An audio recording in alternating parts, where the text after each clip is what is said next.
Video में हम spring 2022 का क्वेश्चन नंबर 5 करेंगे और ये एरर्स का क्वेश्चन है और इसमें एरर्स भी हैं और साथ में सस्पेंस अकाउंट भी है। आई होप कि आप लोगों ने बेसिक करेक्शन ऑफ एरर के लेक्चर्स देखे हुए होंगे और अब इस लेक्चर को जब आप देखेंगे तो आपको खास मसला नहीं होगा। सस्पेंस अकाउंट थोड़ा सा रिकॉल कर दूं। सस्पेंस अकाउंट तब बनता है जब हम कोई ऐसा एरर कर दें जिससे हमारा ट्रायल बैलेंस बैलेंस ना हो। आइडियली ट्रायल बैलेंस को बैलेंस होना चाहिए, लेकिन एज्यूम कर लें कि हमने जब ट्रायल बैलेंस बनाया तो क्रेडिट्स 1 मिलियन आ रहे थे और डेबिट्स पर 785,000 आ रहा था। अब जब ऐसा होता है तो हम एक अकाउंट ओपन कर लेते हैं जिसको हम सस्पेंस अकाउंट का नाम देते हैं। ये एक टेम्परेरी अकाउंट होता है। ये अकाउंट जो है इसका बैलेंस उतना ही होता है जितने से हम ट्रायल बैलेंस को टैली कर सके। यानी कि अगर हमारे क्रेडिट साइड पर 1 मिलियन आ रहा है और डेबिट साइड पर 785,000 आ रहा है तो हम 2,15,000 का डेबिट बैलेंस का एक अकाउंट सस्पेंस अकाउंट ओपन कर लेंगे। सस्पेंस अकाउंट ये शो कर रहा होगा कि अभी कुछ ऐसे एरर्स हैं जो हमें नहीं मिले हैं, नहीं हासिल हुए हैं, नहीं सामने आए हैं और आने वाले सालों में हासिल आएंगे तो ये सामने आएंगे तो ये जो अमाउंट है ये रिमूव हो जाएगा।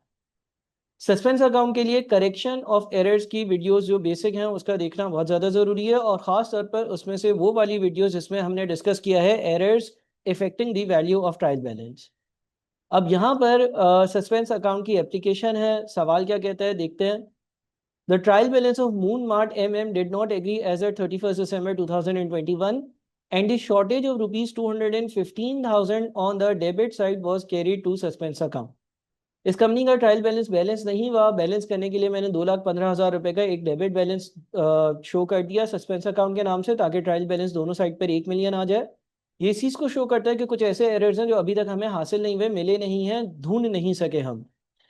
The financial instruments prepared from the trial balance showed net profit of 1,431,000। Requirement क्या है? रिक्वायरमेंट में वो कहता है कि prepare suspense account and compute the corrected net profit. हमें सही वाला नेट प्रॉफिट बताना है और सस्पेंस अकाउंट जो है वो प्रिपेयर करना है। सवाल में लिखा हुआ है ड्यूरिंग रिव्यू फॉलोइंग मैटर्स वे नोटेड। पहली बात क्या है?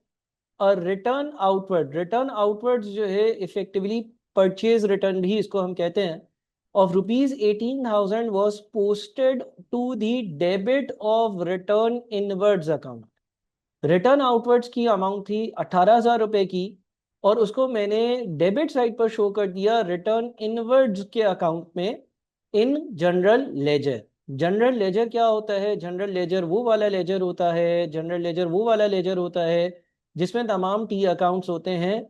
सेल्स लेजर परचेज लेजर के अलावा है ये। सेल्स लेजर और परचेज लेजर जो होते हैं उसमें हमारे पेबल और रिसीवेबल्स के अकाउंट होते हैं। जनरल लेजर में दूसरे सारे अकाउंट्स होते हैं।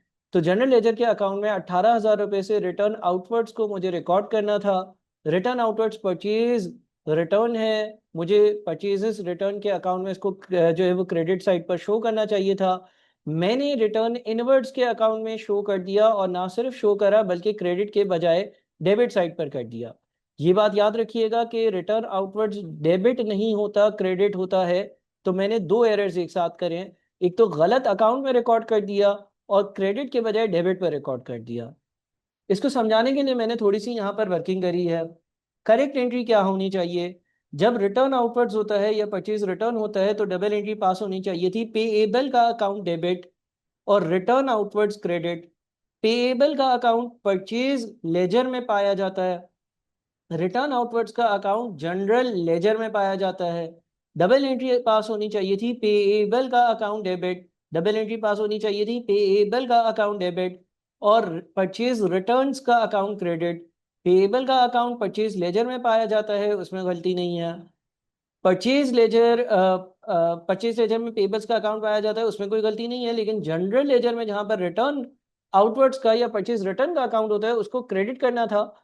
उसके बजाय मैंने क्या कर दिया? मैंने ये एंट्री पास कर दी। मैंने पेबल्स को डेबिट करा करा करा। पेबल्स में कोई गलती नहीं है, परचेज लेजर में कोई गलती नहीं है। गलती कहाँ है? जनरल लेजर में। जनरल लेजर में रिटर्न आउटवर्ड रिटर्न इनवर्ड्स का यानी कि सेल्स रिटर्न और परचेज रिटर्न का अकाउंट होता है। परचेज रिटर्न का अकाउंट क्रेडिट करना चाहिए था, बल्कि मैंने उसकी जगह रिटर्न इनवर्ड्स का यानी कि सेल्स रिटर्न का अकाउंट कर दिया और वो भी डेबिट कर दिया। तो अब देखिए पेएबल में तो कोई गलती नहीं है, पेएबल डेबिट होना चाहिए था 18,000 से और पेएबल डेबिट हुआ भी है 18,000 से। गलती ये है कि रिटर्न इनवर्ड्स का अकाउंट क्यों बिला फजूल में डेबिट कर दिया। ये डेबिट तो नहीं होना चाहिए था। और रिटर्न आउटवर्ड्स का अकाउंट क्रेडिट होना चाहिए था, वो क्रेडिट करा नहीं है। अब इस गलती को किस तरह से सही करेंगे? करेक्टिंग एंट्री ये होगी कि रिटर्न इनवर्ड्स के अकाउंट को क्रेडिट करेंगे। क्यों? क्योंकि उसको बिला फजूल में डेबिट कर दिया था। बिला फजूल में जब डेबिट कर दिया था 18,000 से, तो उस एरर को सही करने के लिए मुझे 18,000 से क्रेडिट करना पड़ेगा। अगर कोई चीज बिला फजूल में डेबिट कर दी थी, तो उसको सही करने के लिए उसको उतने ही अमाउंट से क्रेडिट कर देते हैं। दूसरी चीज, रिटर्न आउटवर्ड्स को हमने रिकॉर्ड ही नहीं करा, तो उसको रिकॉर्ड करने के लिए रिटर्न आउटवर्ड्स क्रेडिट करना पड़ेगा। यानी कि दोनों अकाउंट्स 18,000 से क्रेडिट होंगे और on the other hand suspense account debit हो रहा होगा। ठीक है जी। तो ये आपकी पहली जो एंट्री है वो हमने पास कर दी। और आप देखेंगे इसकी रिफ्लेक्शन क्या होगी। इसकी एक रिफ्लेक्शन सस्पेंस अकाउंट में ये रिटर्न इनवर्ड्स और आउटवर्ड्स 36,000 रुपये आ रहा होगा। बैलेंस ब्रॉड डाउन तो सवाल में ही ऑलरेडी दिया हुआ था 2,15,000 का। दूसरी चीज ये है कि जो करेक्टेड नेट प्रॉफिट है उसमें ये एक आपको प्रॉफिट दिया हुआ था, लेकिन जब आप पहला वाला एरर सही करोगे, तो आपका प्रॉफिट 36,000 से इंक्रीज होगा। सर पहला वाला एरर सही करने से 36,000 से प्रॉफिट इंक्रीज क्यों होगा, ये बताएं। देखिए आप क्या कर रहे हैं, आप रिटर्न आउटवर्ड्स को क्रेडिट कर रहे हैं। रिटर्न आउटवर्ड्स यानी कि परचेजेस रिटर्न को क्रेडिट कर रहे हैं। परचेज रिटर्न को क्रेडिट करना या रिटर्न आउटवर्ड्स को क्रेडिट करना, इसका क्या मतलब होता है? परचेज रिटर्न को या रिटर्न आउटवर्ड्स को क्रेडिट करने का मतलब ये होता है कि आप परचेजेस को कम कर रहे हैं। परचेजेस को कम करने से क्या होता है? परचेजेस को जब आप कम करते हैं तो उसकी वजह से आपके कॉस्ट ऑफ गुड्स सोल्ड कम हो जाता है। कॉस्ट ऑफ गुड्स सोल्ड कम होने की वजह से प्रॉफिट बढ़ जाता है। दूसरी चीज, रिटर्न इनवर्ड्स को आप क्रेडिट कर रहे हैं, यानी कि सेल्स रिटर्न को कम कर रहे हैं। सेल्स रिटर्न को कम करने से नेट सेल्स बढ़ जाती है। आपने पहले सेल्स रिटर्न ज्यादा दिखाया हुआ था, वो गलत था, उसको आपने कम करने के लिए, खत्म करने के लिए उसको क्रेडिट किया। जब उसको क्रेडिट किया तो वो कम हो गई, जब वो कम हो गई तो सेल्स रिटर्न कम हुई है। सेल्स रिटर्न कम होने की वजह से नेट सेल्स बढ़ गई। नेट सेल्स बढ़ने की वजह से ग्रॉस प्रॉफिट और नेट प्रॉफिट में भी इजाफा आ रहा होगा। सेकेंड चीज पर चलते हैं। सेकेंड है आपके पास sales invoice of 42,000 was posted twice in sales ledger. Sales invoice of rupees 42,000, sales invoice of rupees 42,000 was posted twice in sales ledger. आपने एक सेल्स की इनवॉइस थी, कितने की थी? वो 42,000 की थी। उसको आपने दो बार रिकॉर्ड कर दिया। कहां पर दो बार रिकॉर्ड कर दिया? सेल्स लेजर में। कहां पर दो बार रिकॉर्ड कर दिया, ये बात ज्यादा जरूरी है। कहां पर दो बार रिकॉर्ड कर दिया? सेल्स लेजर में दो बार रिकॉर्ड कर दिया। अब देखते हैं कि हुआ क्या है आखिर। करेक्ट एंट्री क्या होनी चाहिए थी? जब आपके पास जो है वो सेल्स रिटर्न है, क्या है ये, सॉरी सेल्स है। जब आपके पास सेल्स है तो सेल्स रिकॉर्ड करने के लिए आपको रिसीवेबल को डेबिट करना चाहिए और सेल्स को क्रेडिट करना चाहिए। आई रिपीट, जब आपको सेल्स रिकॉर्ड करनी है तो रिसीवेबल्स को डेबिट करना चाहिए और सेल्स को क्रेडिट करना चाहिए। ये एंट्री पास होनी चाहिए थी। आपने क्या कर दिया? आपने रिसीवेबल को 84,000 से डेबिट कर दिया, डबल अमाउंट से डेबिट कर दिया है आपने। ये याद रखिएगा कि आपने रिसीवेबल्स को डबल अमाउंट से डेबिट कर दिया है और सेल्स को आपने क्रेडिट कर दिया है 42,000 से। सेल्स को आपने सही रिकॉर्ड किया है, सेल्स को आपने सही रिकॉर्ड किया है, सेल्स को आपने सही रिकॉर्ड किया है। सेल्स को क्रेडिट करना था 42,000 से, सेल्स को क्रेडिट करा है 42,000 से। रिसीवेबल्स को 42,000 से डेबिट करना था, आपने डबल अमाउंट से डेबिट कर दिया है। सर आपको कैसे पता कि सेल्स को मैंने सही रिकॉर्ड किया है? बेटा वो कह रहा है कि मैंने सेल्स लेजर में गलती करी है। ये लफ्ज याद रखो कि उसने हमें कहा है कि मैंने गलती कहां करी है? सेल्स लेजर में मैंने गलती करी है। सेल्स लेजर में क्या होता है? सेल्स लेजर में रिसीवेबल्स के अकाउंट होते हैं, सेल्स का अकाउंट नहीं होता। सेल्स का अकाउंट कहाँ होता है? सेल्स का अकाउंट जनरल लेजर में होता है। तो इसका मतलब ये हो गया कि मैंने रिसीवेबल्स 84,000 से डेबिट कर दिया। अब इस एंट्री को सही कैसे करेंगे? रिसीवेबल्स को 42,000 से क्रेडिट करेंगे ताकि उसका 84 से इम्पैक्ट 42 पर आए, इनकरेक्ट से वो करेक्ट पोजीशन पर आ जाए। या मैंने ज्यादा डेबिट कर दिया तो एक बार क्रेडिट करने से वो डाइल्यूट हो जाएगा, 84 से 42 पर आ जाएगा, सही अमाउंट पर आ जाएगा और सस्पेंस अकाउंट को हम डेबिट कर देंगे। यही चीज यहाँ पर आपको सस्पेंस अकाउंट के टी अकाउंट में भी रिफ्लेक्ट होती हुई नजर आ रही है और अकाउंट रिसीवेबल यहाँ पे 42 नजर आ रहा है। अच्छा सर इसका कोई इम्पैक्ट प्रॉफिट पर नहीं जा रहा? इसका कोई इम्पैक्ट प्रॉफिट पर नहीं जा रहा? नहीं, इसलिए क्योंकि रिसीवेबल्स कहाँ की चीज है? स्टेटमेंट ऑफ फाइनेंशियल पोजीशन की। ठीक है जी, सेल्स तो सही रिकॉर्ड हुई है ना। अच्छा, उसके बाद अगला क्या है भाई? Balance of accumulated depreciation of equipment was brought forward as 641,000 instead of 461,000 on 1st January 2021. जो आपके पास accumulated depreciation का brought forward था, opening balance था, उसमें क्या कर दिया? उसको आपने 641,000 लिख दिया, इंस्टेड ऑफ 461,000 होना चाहिए था 461,000। तो आपने ब्रॉड फॉरवर्ड जब ब्रॉड डाउन ज्यादा लिख दिया गलती से, तो आगे आपके अकाउंट्स भी गलत प्रिपेयर हो रहे थे। कहाँ है भाई? ये रहा। हाँ, अब आप इस चीज को कैसे करेक्ट करेंगे? देखिए, आपने ब्रॉड डाउन कहाँ आता है एक्यूमुलेटेड डेप्रिसिएशन का? क्रेडिट साइड पर आता है। क्रेडिट साइड पे लिखना कितना चाहिए था? क्रेडिट साइड पर आपको लिखना चाहिए था 461,000। आपने कितना लिख दिया? 641,000। तो उसको खत्म करने के लिए हम 180,000 से अगर एक्यूमुलेटेड डेप्रिसिएशन के अकाउंट को डेबिट कर देंगे तो उसका इम्पैक्ट खत्म हो जाएगा। आई रिपीट, ब्रॉड डाउन की वैल्यू 461,000 होनी चाहिए थी। आपने ब्रॉड डाउन की जगह 641,000 लिख दिया, यानी कि आपने क्रेडिट साइड पर 1,80,000 रुपए ज्यादा ब्रॉड डाउन लिख दिया है। इसका इम्पैक्ट खत्म करने के लिए 1,80,000 से आप इस अकाउंट को डेबिट कर रहे होंगे और सस्पेंस अकाउंट को आप क्रेडिट कर रहे होंगे। दूसरी बात इससे और क्या इम्पैक्ट आएगा डेप्रिसिएशन पर? कैसा? ऐसा इम्पैक्ट आएगा कि अगर हम सवाल में आगे की चीजें पढ़ लेते हैं तो यहां पर ये लिखा हुआ है, equipments are depreciated at 15% using reducing balance method. अच्छा, मुझे बताएं रिड्यूसिंग बैलेंस मेथड डिप्रिसिएशन का उसमें होता क्या है? रिड्यूसिंग बैलेंस मेथड में डिप्रिसिएशन का जो रेट है वो अप्लाई होता है नेट बुक वैल्यू पर। रिड्यूसिंग बैलेंस मेथड में डिप्रिसिएशन का जो रेट है वो अप्लाई होता है नेट बुक वैल्यू पर। अगर तो नेट बुक वैल्यू में ही गलती है तो डिप्रिसिएशन भी गलत रिकॉर्ड हुई होगी। अब अगर ऊपर वापस से आते हैं तो पॉइंट नंबर 3 में गलती क्या थी की थी? Balance of accumulated depreciation account was brought forward as 641,000 instead of 461,000। Accumulated depreciation का बैलेंस होना चाहिए था 461,000, आपने उसको 641,000 लिख दिया। इससे नेटबुक वैल्यू 1,80,000 कम हो गई होगी। डेप्रिसिएशन जब लगाई होगी net book value multiplied by percentage, तो डेप्रिसिएशन भी कम कैलकुलेट हुई होगी। अगर मान लीजिए 1 मिलियन कॉस्ट है, 1 मिलियन में से 641,000 माइनस कर जो अमाउंट बचा उस पर आपने ले लिया होगा 15%। हालांकि आपको 1 मिलियन में से 461,000 माइनस कर जो बच रहा है उस पर 15% लेना चाहिए था। तो जब आपने एक्यूमुलेटेड डेप्रिसिएशन में गलती करी तो नेटबुक वैल्यू में भी गलती हो गई। जब नेटबुक वैल्यू में भी गलती हो गई तो डेप्रिसिएशन भी गलत रिकॉर्ड हो गई।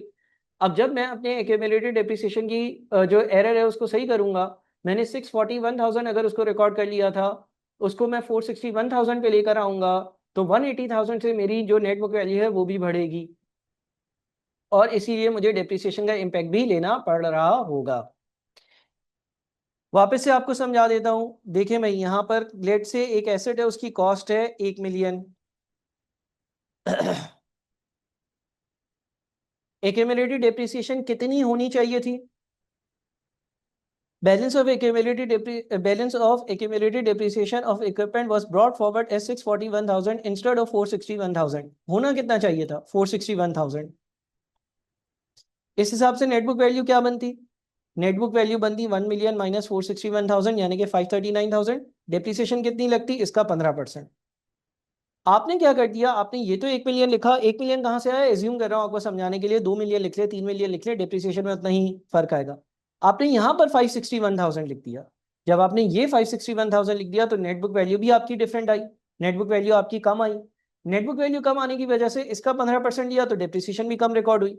कितनी कम हो रही है डेप्रिसिएशन रिकॉर्ड? इन दोनों का डिफरेंस ले लें। 15,000 रुपये डेप्रिसिएशन, कितना रेट है? 15% का रेट है, एक मिनट, 641,000, सॉरी, हाँ ये आपने 641,000 रिकॉर्ड कर दिया।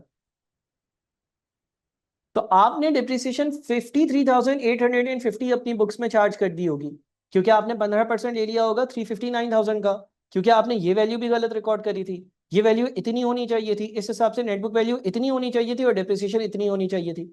तो जितनी आपने कम डिप्रिसिएशन रिकॉर्ड करी है उतनी डिप्रिसिएशन हम यहाँ पर रिकॉर्ड कर रहे होंगे। यानी कि जब एक्यूमुलेटेड डिप्रिसिएशन के अकाउंट का एरर सही किया तो उससे कनेक्टेड डिप्रिसिएशन है वो, उसको भी हमें सही करना पड़ेगा। अच्छा, अब इसका इम्पैक्ट कहाँ आएगा?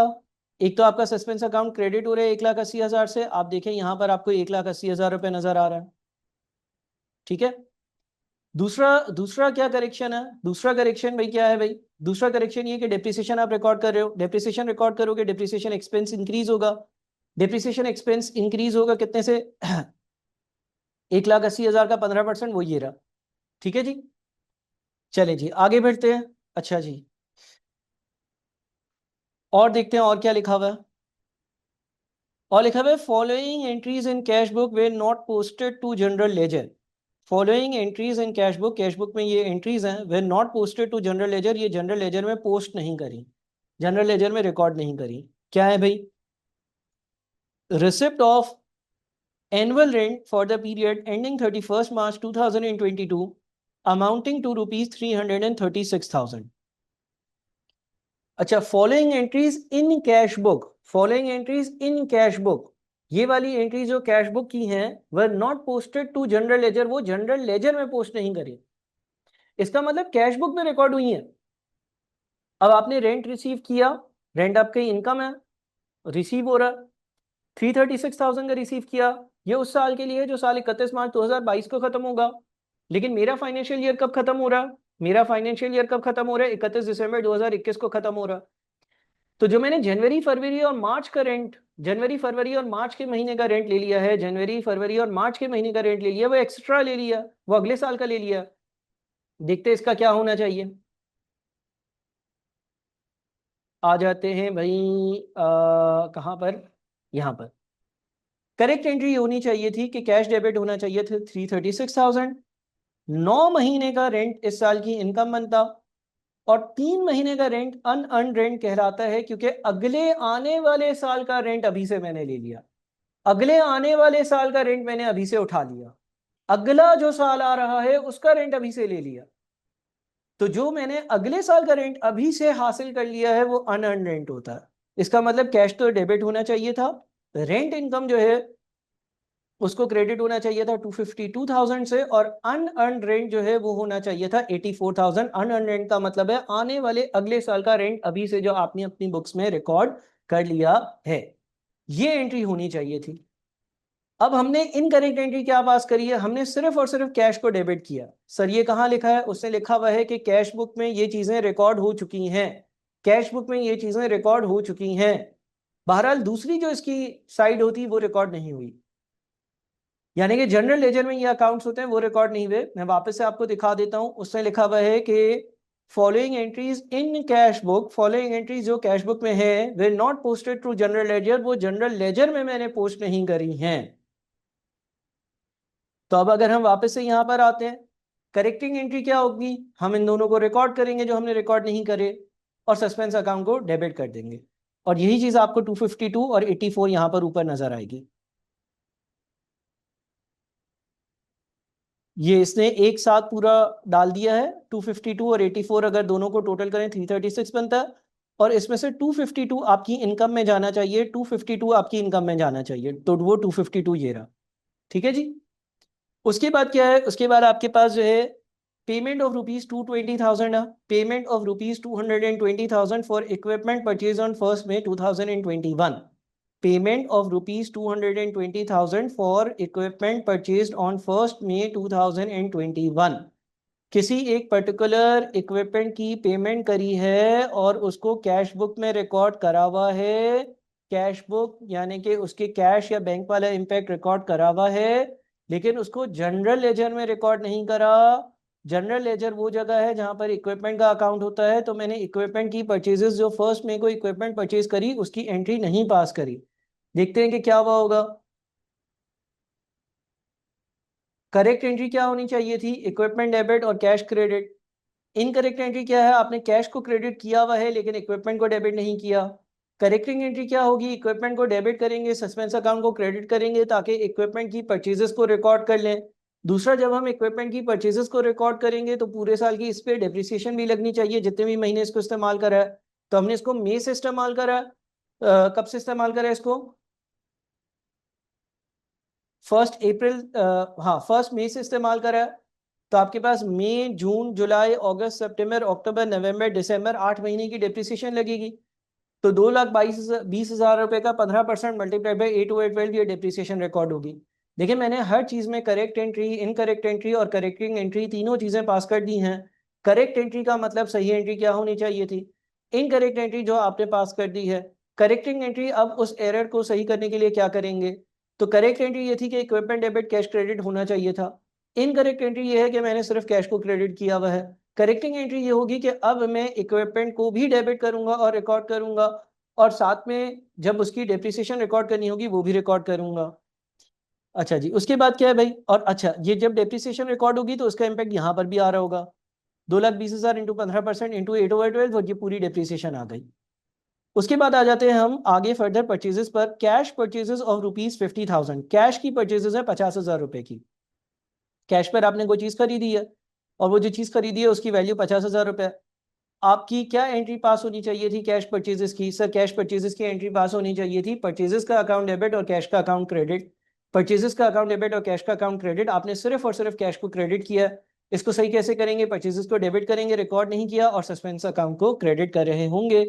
और ये चीज़ें आपको सस्पेंस अकाउंट में भी दोनों नजर आएंगी, दोनों चीज़ें सस्पेंस अकाउंट में भी आपको नजर आ रही होंगी। साथ में आपके पास यहाँ पर जब परचेजेस इंक्रीज होगी, परचेजेस इंक्रीज होने की वजह से cost of goods sold increase होगा, cost of goods sold increase होने की वजह से प्रॉफिट डिक्रीज होगा। अच्छा, अभी भी हमारा सस्पेंस अकाउंट बैलेंस नहीं हुआ, यानी कि सस्पेंस अकाउंट 2,15,000 के डिफरेंस पर था। ये जो एरर्स मिले इनको जब सही किया तो अभी भी 179,000 के एरर्स नहीं मिल रहे। जनरली जब डेबिट साइड पर सस्पेंस अकाउंट का एक बैलेंस आता है तो उसको एज अ एसेट या एज अ एक्सपेंस ट्रीट किया जाता है।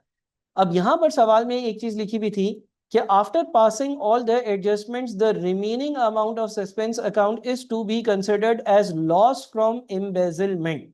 यानी कि अगर आप सारी चीजें सही कर लो और फिर भी सस्पेंस अकाउंट में मसला आ रहा हो, अगर आप सारे एरर सही कर लो और फिर भी आपके सस्पेंस अकाउंट में मसला आ रहा हो, तो उसको आप लॉस फ्रॉम एम्बेजलमेंट यानी कि चोरी के तौर पर रिकॉर्ड करना, चोरी ट्रीट करना। तो मैंने जब सस्पेंस अकाउंट कंप्लीट किया अभी भी 179,000 के एरर्स नहीं मिले, मैं इसको चोरी के तौर पर रिकॉर्ड करूं यानी कि एक एक्सपेंस के तौर पर रिकॉर्ड करूं तो मैं अपने प्रॉफिट्स में से माइनस करूंगा और मेरे पास ये क्लोजिंग एडजस्टेड नेट प्रॉफिट आएगा।